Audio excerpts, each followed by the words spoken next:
Bismillahirrahmanirrahim. Assalamualaikum warahmatullahi wabarakatuh. Alhamdulillah Rabbil Alamin. Wassalatu wassalamu ala ashrafil anbiya'i wal mursalin Sayyidina Muhammadin wa ala alihi wa sahbihi ajma'in, amma ba'd. Kita bersyukur kepada Allah Subhanahu wa taala dengan mengucapkan alhamdulillahi rabbil alamin. Kemudian salawat dan salam kita kirimkan kepada junjungan kita Nabi Allah Muhammad sallallahu alaihi wasallam. Allahumma shalli.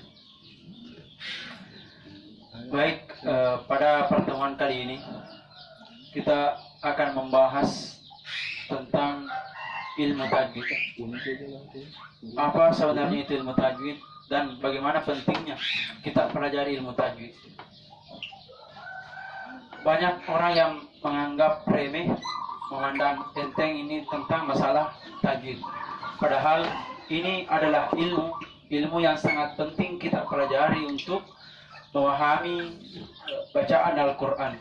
Karena jikalau tanpa pengetahuan ilmu tajwid, bacaan Al-Quran kita akan terasa kurang bagus terdengar.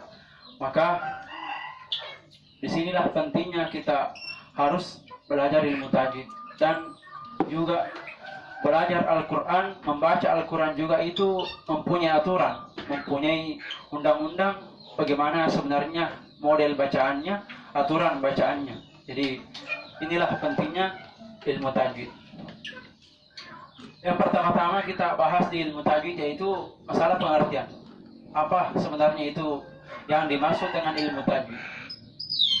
Ilmu tajwid adalah ilmu yang mempelajari tentang tata cara membaca Al-Quran secara tartil, baik dan benar. Jadi tajwid adalah secara tartil, membaca Al-Quran secara tartil, baik dan benar. Sebagaimana dalam yang disebutkan di dalam firman Allah, warattil Qur'ana tartila, dan bacalah Al-Quran secara tartil, artinya secara baik atau secara dengan aturan ilmu tajwid.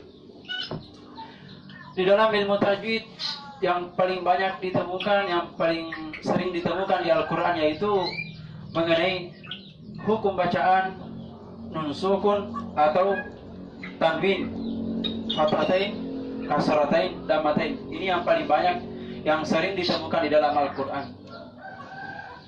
Nah, adapun di dalam ilmu tajwid mengenai hukum bacaan ini itu sudah diatur. Ada 4 hukum bacaan di dalamnya. Yang pertama ada izhar khalqi. Yang kedua ada idgham. Idgham lagi terbagi 2. Idgham bigunnah dan idgham bila gunnah. Yang ketiga ada hukum bacaan sukun dan tanwin. Yang ketiga ada iqlab. Kemudian hukum bacaan yang keempat, hukum bacaan nun sukun dan tanwin yang keempat yaitu hukum bacaan ikhfa. Adapun yang pertama yang saya akan bahas yaitu yang pertama hukum bacaan nun sukun dan tanwin izhar khalqi. Apa itu izhar khalqi? Izhar artinya jelas. Sedangkan khalqi itu tenggorokan.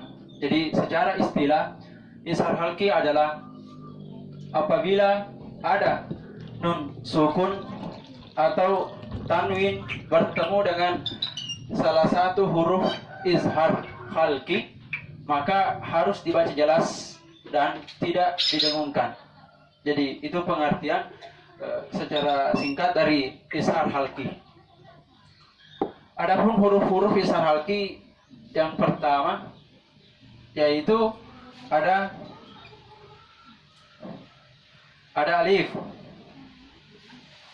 kemudian ada huruf ain, yang ketiga ada huruf ghain, yang keempat ada huruf ha tipis, ha.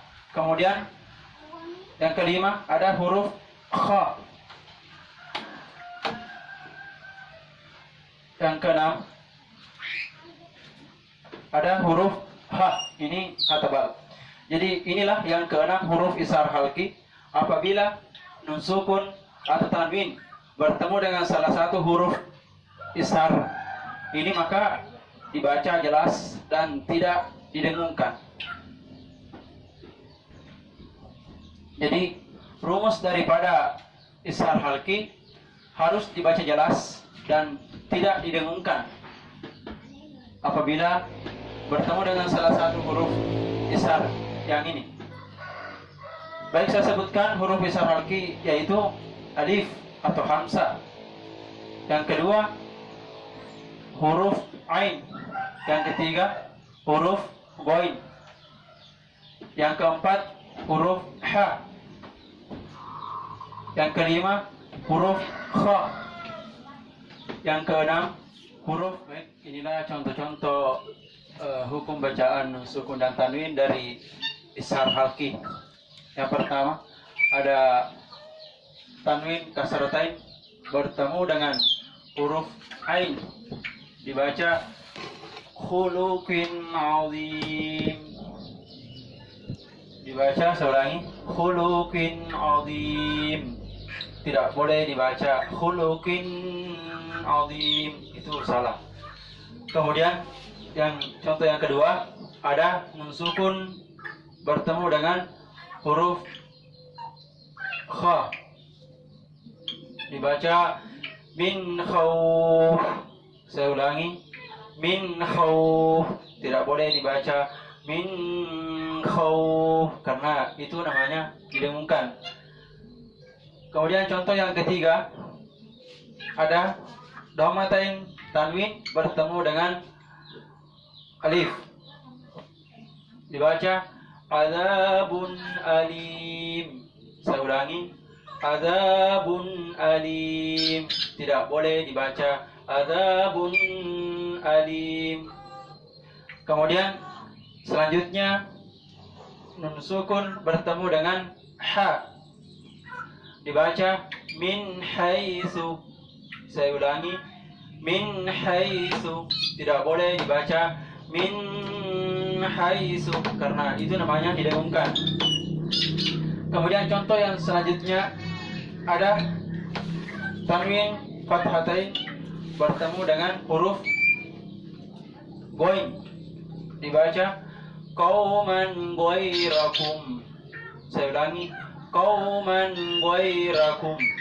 Tidak boleh dibaca qauman ghairakum karena itu namanya mendengung dan huruf ghainnya tidak jelas. Kemudian contoh selanjutnya nun sukun bertemu dengan huruf ain, dibaca min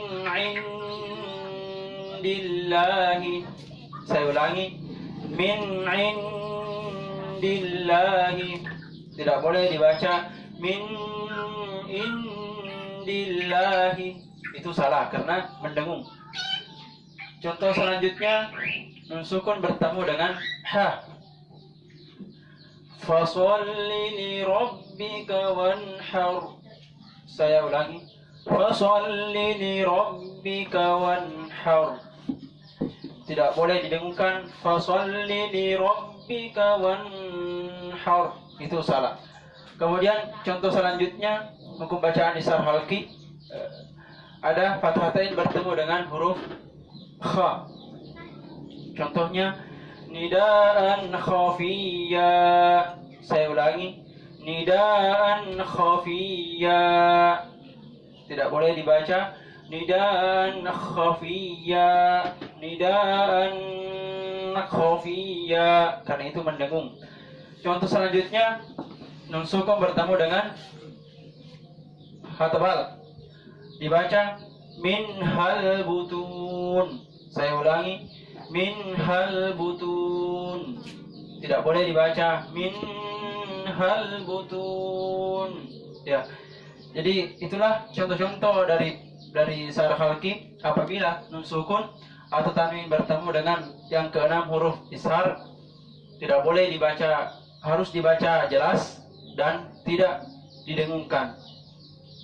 Jadi inilah pembahasan kami mengenai ishar halki. Insya Allah yang pertemuan selanjutnya saya akan bahas mengenai hukum bacaan idgham. Lebih dan kurangnya mohon dimaafkan. Assalamualaikum warahmatullahi wabarakatuh.